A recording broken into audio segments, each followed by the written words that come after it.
老板，你看我这500块钱捡漏了一块马蹄印，我用光谱仪检测，含银量98%以上。今天老板给我2000块钱，我都没卖。马蹄印这个形状我看倒不像马蹄印，500块钱买的话，那确实是捡个漏啊。2000块钱我肯定不能卖给他。他这是想按银价收购，我这可是马蹄印啊。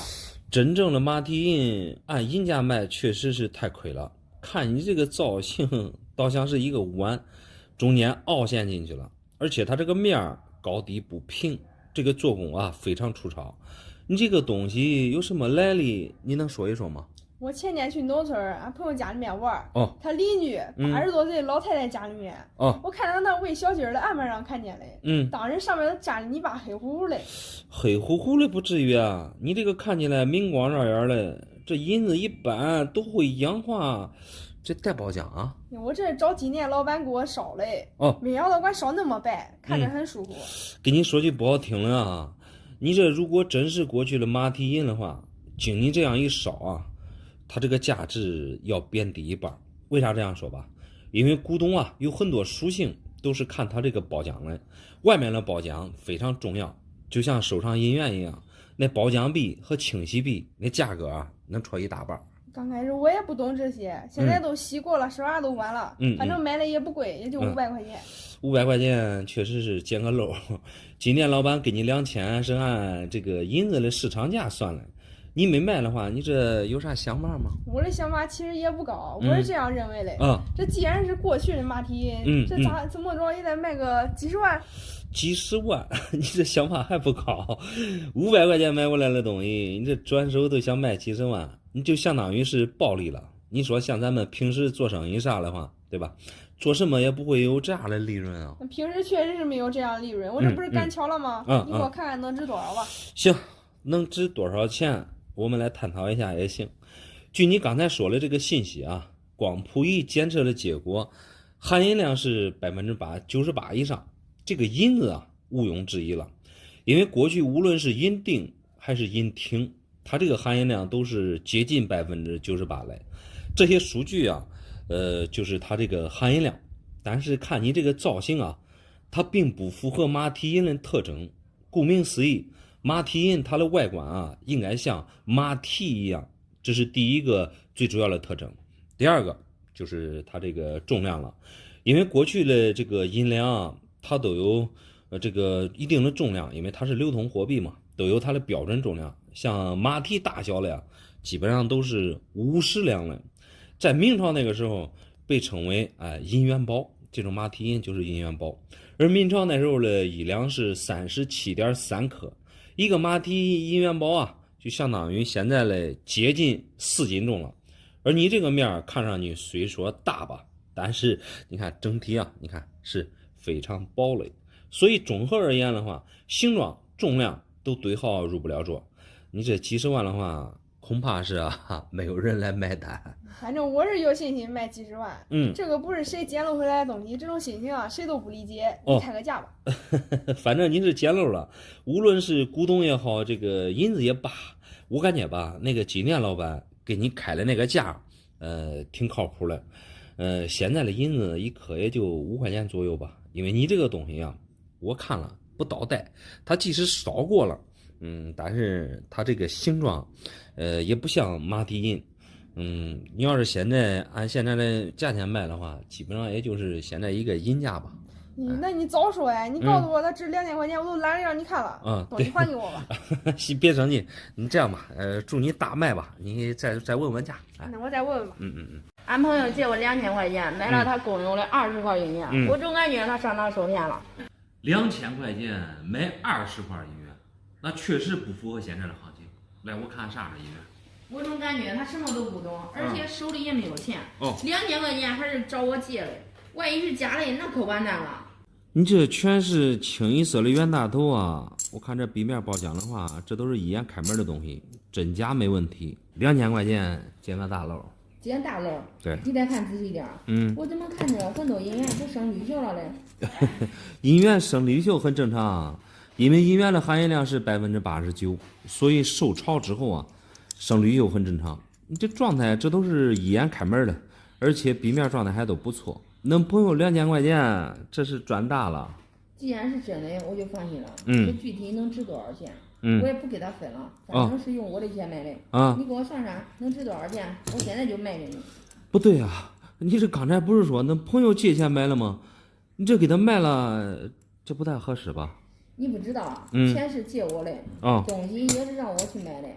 到现在他还没见过银元嘞。我跟你捋捋啊，钱是借你的不假，银元毕竟是通过恁朋友的资源买的。如果没有恁朋友的话，估计你也买不到这些银元。况且啊，人家只是借你的钱而已，真假赔赚啊，和你没有任何关系。你这话不能这样说。这银元万一是假的，他又借我的钱，到最后他再不承认，你说我遭谁去？你打这个比喻不太恰当。这银元明明是不假，你现在已经知道结果了，你直接把2000块钱给他要过来不就行了吗？你说捡大漏了，我这么着也得分他一半吧，毕竟是我的钱买的。这事你得跟恁朋友商量啊，具体怎么个分法，你们俩还得见面协商。但是像你这见财起意，这名声说实话传出去，这都不好了。你别管名声好不好，只要有钱赚就行。你具体给我看看能值多少钱？哎呀，你这个想法不太地道。恁朋友捡漏应该是靠眼力，人家挣多少钱啊？你不能这样截胡。我给你大概估一下价吧，我简单的看了一下，你这基本上你看全是这种冤大头，除了这个8年的缘分没有，其他年份都有，基本上可以说是没什么斑。这壁面虽说是有褒奖，但是这整体品相还是可以的。你看这最起码我没看到这壁面上带伤啊带戳啊，算是通货品相吧。一般你看现在的行情，这大头1000一块来算的话，你这20块的话基本上也都2万块钱了，也没有多少钱啊。我还以为捡大漏就得挣个12、8万嘞。哎呀，2000块钱买20块银元，说实话这一块都花到100了，这可是将近10倍的利润了。这是在冤大头里边也算是捡大漏了，因为冤大头它是最基础的银元，一下子能挣那么多，相当于是捡大漏了。这样吧，听你的，我卖12块吧。上是我挣1万，给他8000，让他占个大便宜，卖给你12块。卖给我12块，你别说12块，8块我也不能要。我劝你啊，这一块都别卖，老老实实，把东西还还给恁朋友。你现在已经知道大概价值了，对吧？让恁朋友请你吃个饭，或者是多少给你分一些利润，对不对？这事儿你最好啊，跟恁朋友当面说清楚，省了因为这1万块钱和朋友闹翻脸。说实话，这就太不值当了呢。你说嘞？你说的倒好，你不要也别耽误我发财，我找别人卖去。好，那你再转转吧。这没有想到挖一个破猪圈，管挖一堆黄金，一堆黄金一堆奇形怪状的黄金。这看起来这门道俺朱房东还是有钱的人呢。这颜色看着也不像黄金啊，这旁边的咋不像黄金呢？你这是在猪圈里挖出来的俺那猪圈破猪圈又叫那淤泥又挖又挖，是这挖着金矿了。哎呀，金矿是不可能了，因为咱们周口是平原，不可能有金矿。这看着你拿过来的这大大小小的一堆，这除了这个奇形怪状之外，我个人认为这不是金矿，又不是恁过去祖上留下来的古董。具体这是啥，我还真给你说不了。那你要说不出来，你都对了啊。这第一，你看这多黄啊；第二，你看它摸着，你看多软。黄金不是都是软的吗？大爷，颜色黄它不一定就是黄金，像颜色黄了有黄铜有砂金。第二，材质比较软，完全是因为你这个东西啊它比较薄而已。这能讲讲这东西这是咋发现了吗？俺家的猪圈是门的俺爷他的房子是清朝那时候他建了房子建了房子塌了叫那个墙留着那个猪圈养猪了。这几年嫌它脏，养猪太脏了没有养想叫那娃娃再从建房子，建房子这是挖地基挖出来的。俺邻居说的这是黄金。那邻居说是黄金，他不一定是黄金，因为那邻居他说了没依据。你想想，一个农民他怎么可能认识这是黄金呢？像你的猪圈是过去的老房子，你挖出来是这一点儿，还是挖出来很多啊？挖出来了很多。这样顶能脏的太狠，顶能净土。长水冲冲根本看不出来是黄金。咱先不管有多少哈，我跟你说一下，黄金都是在矿石里边提炼出来的。即使是那种金矿的话，1吨矿石才能提炼出来2克黄金，而你这立马就变成几十克了，所以啊，很不现实。那你狮子，你要是想要了嘞，你给我10万块钱，这是有价钱的啊。不然的话，你不给我10万块钱，我还不卖的。大爷，你这账不是这样算的。现在黄金虽然说涨价了，但是也是按克来算的。你知道10万块钱能买多少黄金吗？差不多200多克左右了。你这最多我感觉着也都50多克吧。那这是俺主刚留下来的。你光看这个造型啊，你看这都是个老古董一类的呀。大爷有啥说啥，我这真没看出来有什么特别的造型。并非是古董，你看别人拿过来的古董啊，第一，他要样子有样子，最起码你得有美感，这种别人收藏的话才有意义啊。将来无论放多少年，对吧？它依然能够保持整治，这是古董的属性。另外啊，就它这个材质而言，我为什么刚才跟你说它并不是黄金呢？首先，黄金它的密度比较重，托在手里边一般比其他金属都有分量。你看我托在手里边，这么托，这都轻飘飘的。另外，你看它的颜色，你看一下，黄金说实话，最起码它是金黄色了吧？而你这整体啊，你看一下都发乌，所以综合而言，还是那句话，你这也不是黄金，更不是古董。那你不能说这不是都不是啊。这我挖出来这还有好多嘞。那你要是给我的价钱合适了，我都卖给你，多来嘞。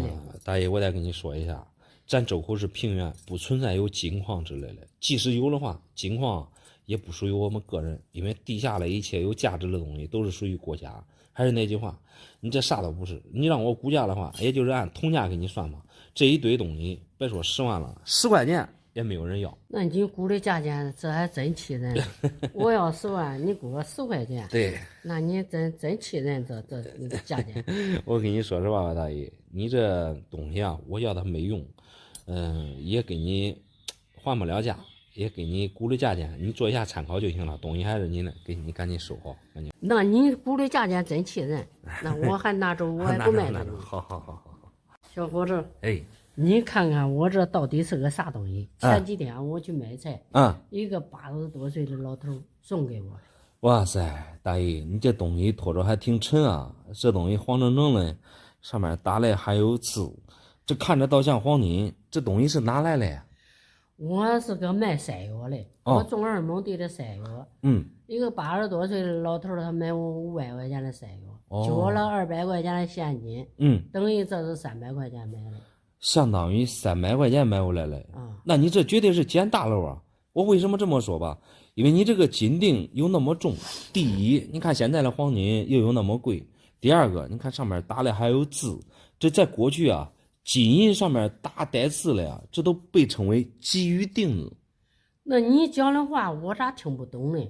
我叫这东西拿回去回去俺老头叫我炒的呀，炒了一顿。他说的这都不止300块钱一个铜疙瘩，你管给你抵300块钱。炒你一顿，那是因为那老伴他不懂，怕你上当受骗了。你想一想，你们这都18年纪了，种了几亩地的山药也不容易，300块钱对于你们来说应该是非常重要的。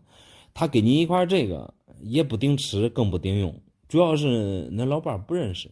我说的意思，这个是黄金的，300块钱你买回来啊，你不但不吃亏，而且还能挣一大笔钱。300块钱都不止，他能顶我300块钱都中。这个老头的他跟我说的，他去上山，上山给那个房山一些岭的捡的。他也不知道是啥。哎呀，你把心放到肚子里。就你目前这个金块，300块钱平时绝对买不到。至于你说的在荒山野岭捡到了，我觉得倒是没有依据。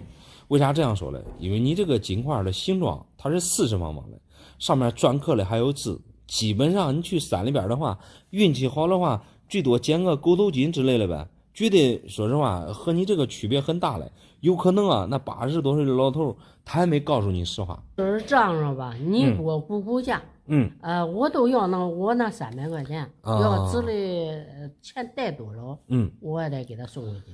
大爷啊，一听你说这话，你都是一个实在人。一般很多人感觉300块钱买的东西，能多卖钱，基本上都揣自己兜里了。这个金块其实刚才你拿过来的时候，我通过它上面的颜色以及它这个重量就看出来它100%是黄金的。首先呢，我就按现在的黄金给你算，你拖着这差不多有4、5两的重量，你看现在的金价轻轻松松卖个10万块钱，完全没啥问题。乖嘞，这能怪值10万吗？我活这么大，我还没有见过这么多的钱嘞。对，你就100块的话，摆你面前也得摆10块啊，这是按现在的金价给你初步估计了。因为它这个金锭你有可能是过去的，你像清末民国那时候也有这样的器型。过去人喜欢把一些祝福这个语啊篆刻在金银上，在过去被我们行内称为吉语锭，大多数都是以银锭为主，因为以前都是银本位，市面上见到了银子比较多。1两的吉语锭啊，相当于碎银子1到2两吧。而你这个是金锭，按过去古董来算的话，轻轻松松卖个20万完全没问题。来，这能管顶几十万？这虽说我是个卖菜的，你要是顶几十万的东西，我也不能迷你了，我也给他送。只是给你初步的大概的估一下。既然别人给你的东西抵账，首先啊，我感觉他应该是不知道价值的。如果真知道能值10万、20万的话，他这个金锭啊，肯定是要放进来的，绝对不可能给你抵300块钱。当你知道这个价值之后啊，你没有选择卖了，或者是自己留着，足以说明大爷啊，你是一个好人，我再给你点赞。反正我不是个坏人我也不跟你说那些了，我给他抓紧时间得给他赶紧给送回去。好嘞，好人。7年前我卖出去一套房子，昨天买房的那个人给我俩银元，你帮我看看真假。7年前卖了一套房子，这又卖房子又送银元，这绝对是好事。来，我看看啥的银元。这不是平白无故送给我的他送我这俩银元是有求于我你也帮我看看真假吧。真假倒是没啥问题，这俩都已经平进入盒了，这搁着盒子看银元，这都是一眼看门的呀。真假没问题就行，这我就放心了。真假倒是没问题，但是你这俩银元这都不是便宜的币种啊，XF92的大幅1两，这多少币面带光，看着挺舒服。XF45分的8年，好歹也是带分的。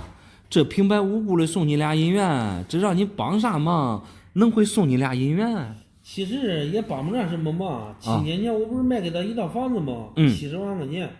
当时我给他签了一个合同。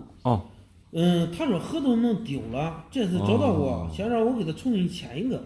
7年前买的房子，你们当时签了有合同，他弄丢了，你把你那个复印给他不就行了吗？我当时也是这样说的。他给我俩银元让我重新签。重新签，你这是典型的拿人家的手短，吃人家的嘴软。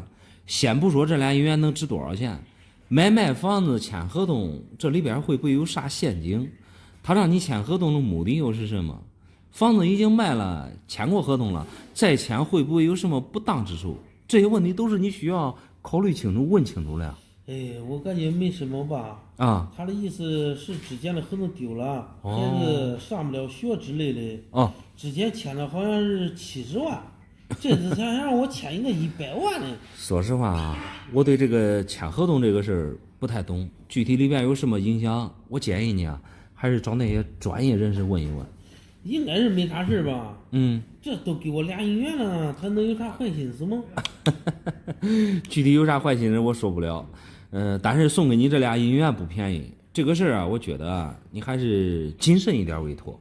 我对这银元不懂。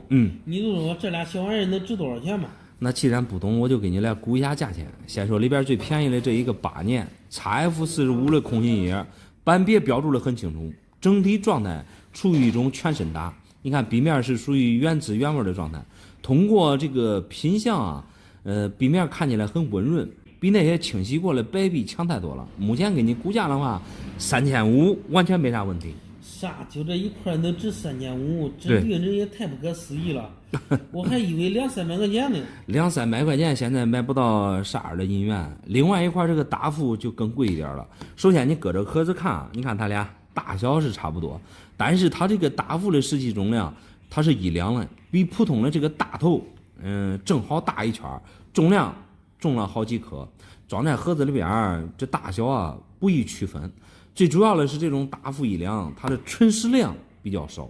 父子1两不是咱们国家发行的银元，是从越南那边经过云南流通过咱国内的，它这个比袁大头少太多了。而你这个品相虽然说没给分，XF92，但是整体状态还是不错的。因为大副壁面你看整体都是镜面，平时啊不易保存，而这个流通过却没有大的流通痕迹。目前这个状态啊，我能给到你15000，完全没啥问题。乖乖嘞，这俩银元快2万了，这价格也太贵了。对呀，确实超出了我的想象。说实话，你这俩东西啊，我感觉是不能要。因为啥呢？这里边有没有现金还不知道。我建议你啊，还是还给他。你或者是咨询一下专业人士。对，我也还给他，不行，我也咨询专业人士，到时候管签了我签，不管签了不签。对。老板，这一次我感觉真要发财了啊！1000块钱买这一块黄金大头，你给我看看能不能换到别墅吧？1000块钱买的，你这转手都想换别墅，你这想法有点天真啊！我看着这不像黄金大头啊。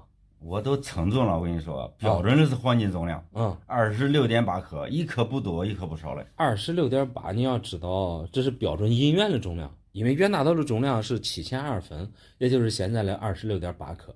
而你这个银元的壁面，这应该是带一层淡黄色的包浆，和黄金没有一丁点的关系。如果真是黄金呢，别人会1000块钱卖给你吗？不懂银元的人多了去了，我跟你说。像我这么聪明的人有几个呀？我就这样跟你说吧。我这个人玩银元，我跟你说是自学成才。各种银元的书籍，我家里摆的都不下30本，我跟你说。原来你这是属于无师自通，你这个金银都分辨不出来，那这个银元是搁哪买的？孤儿店里买的呀。那老板张口给我要1500嘞。后来我还价还到1000搞定了。哎呀，你这话说嘞，难道人家开孤儿店嘞，还没有你这无师自通的懂得懂吗？其实像你这种无师自通的人啊，有自信是好事儿。玩银元买回来的书再多，你还真不如买点真币假币，多对比多比较。就像市面上这种袁大头通货啊，市场价也就1000一样。如果是真币的话，你这1000块钱买回来也不吃亏。我这不是正常买，我这是捡大漏，我感觉。1000块钱你就说买26.8克的黄金，你说我能赚多少吧？更何况这还是古董嘞。那如果26.8克黄金的话，你看目前的金价1克500来算，轻轻松松赚个1万多没啥问题啊。关键是这不只是黄金啊，这是好像是100多年前的古董，价钱不会更高。你说的很对，这个古董肯定比黄金的价钱高，可重点你这个并非是黄金。那不可能不是黄金嘞。是不是黄金重量在这放着嘞？首先黄金的比重比银子要重，差不多重1/3吧。同样大小的银元，如果这个材质是黄金的，重量绝对不可能是26.8克。你想想，银子是26.8克，黄金才是26.8克，这重量岂不是乱了套了？据我所知，也很有可能是过去的黄金它不纯，所以重量上才会有点偏差。你这个解释根本站不住脚。我建议你啊，拿着银元再随去翻书，给再学一学。难道这真是我看走眼了？既然来了，你就帮我看看值多少吧。哎呀，其实你想捡漏的心情我能理解，关键是现实中捡漏啊太难了。你这个是1000块钱买回来的，100%不是黄金。其实就连它这个银元的外边的包浆，这个样子说实话都不像正常氧化的包浆。你说谁家的银元氧化会是这个样子的？这还不是重点了，重点是你这个银元壁面压力很明显不够。看看边尺，你看这边尺，说实话这都不是1眼开门的大头，拖着重量银子倒像是银子。像你说的26.8克重量是对的。我们来听一下它的声音。确实这是银子的声音，但是你这1000块钱花了有点冤枉，你这是碰到了典型的真银假币，黄金大头没捡到漏，反而是被别人讲了一句，算是哑巴吃黄连，有苦难言吧？难道我就那么点儿背吗？这是我元始智通第一次买银元，想着能捡个大漏嘞。那确实真实情况就这样，如果对方给你的承诺3包的话，你们可以拿着东西找人家去退钱。哎，还是算了吧。我买的时候还信誓旦旦的跟人家说，我是高手，再退多没面子。你说这个面子是多少钱？你第一次买这种东西看不懂真假，走点弯路太正常了。这好歹也是1000块钱嘞，和啥过不去？你别和钱过不去。我建议你，你还是给人家退了委托。算了，你就别管了。我就全当吃一堑长一智吧。下次再捡个大漏，我看弥补过来。我看还是算了吧，你抓紧时间多学习，捡漏不容易。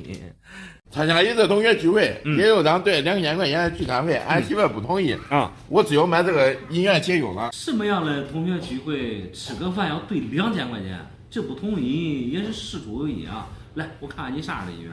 对，2000块钱又不是吃一顿饭以后在聚会的时候吃完为止。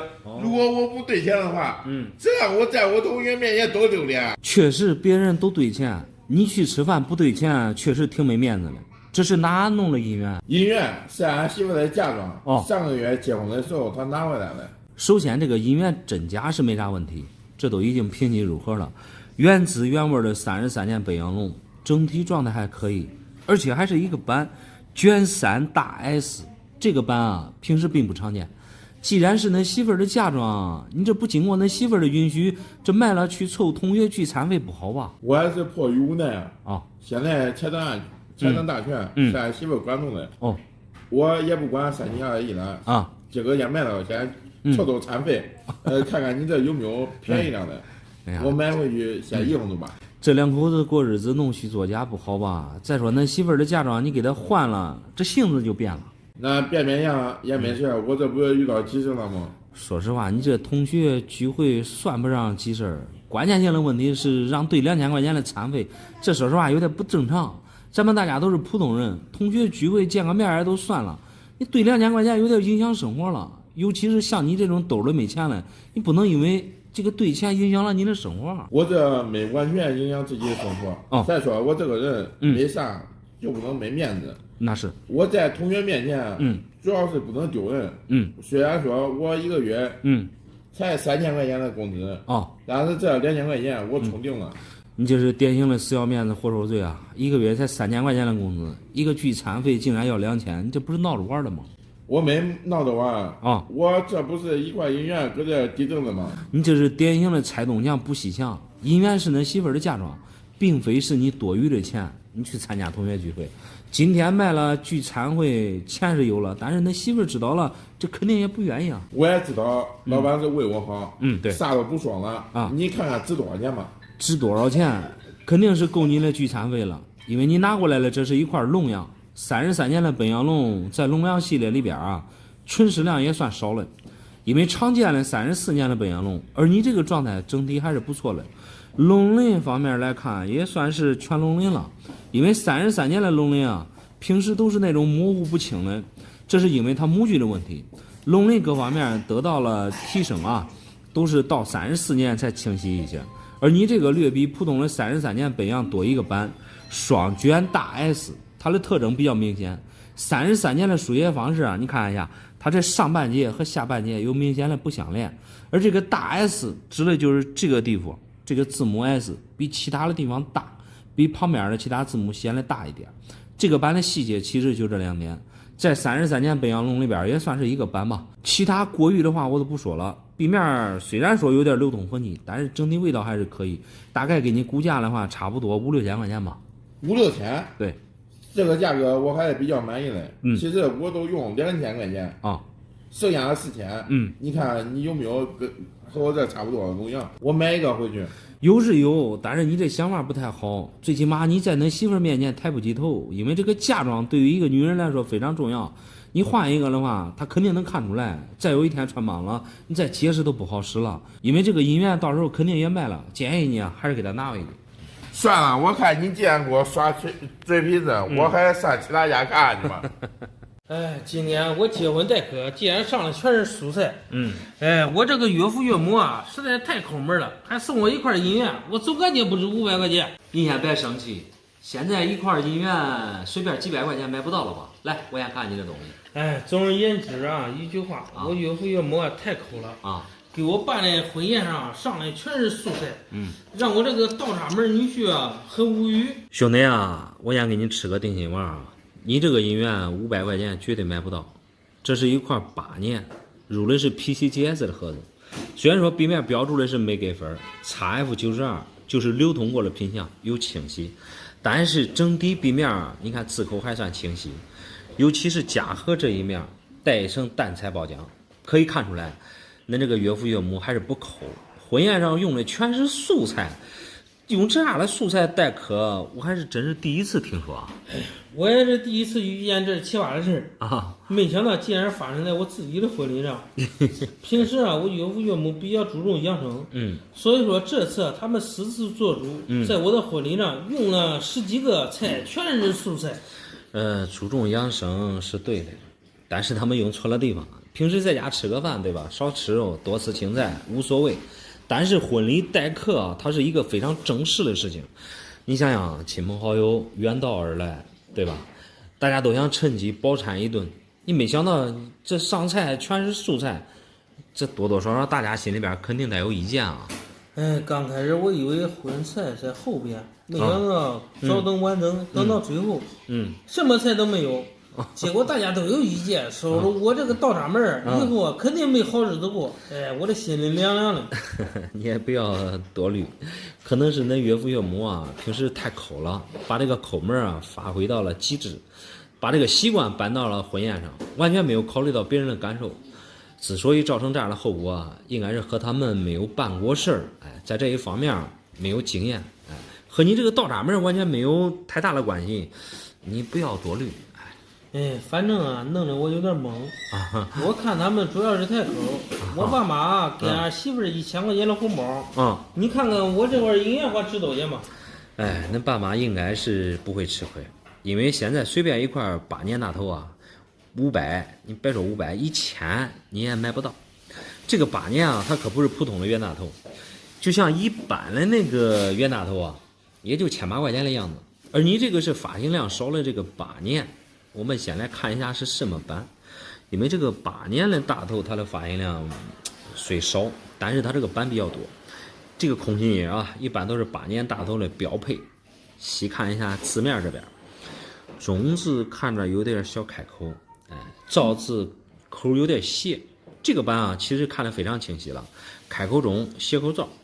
这个版平时也不是太常见，但是看笔面状态。字口还是比较清晰的，几乎没有什么流通痕迹。哎，夹盒这一面，刚才看了这个确实带一点淡彩包浆，有少许的流通痕迹吧。目前给你来估价的话，大概也就在4000左右吧。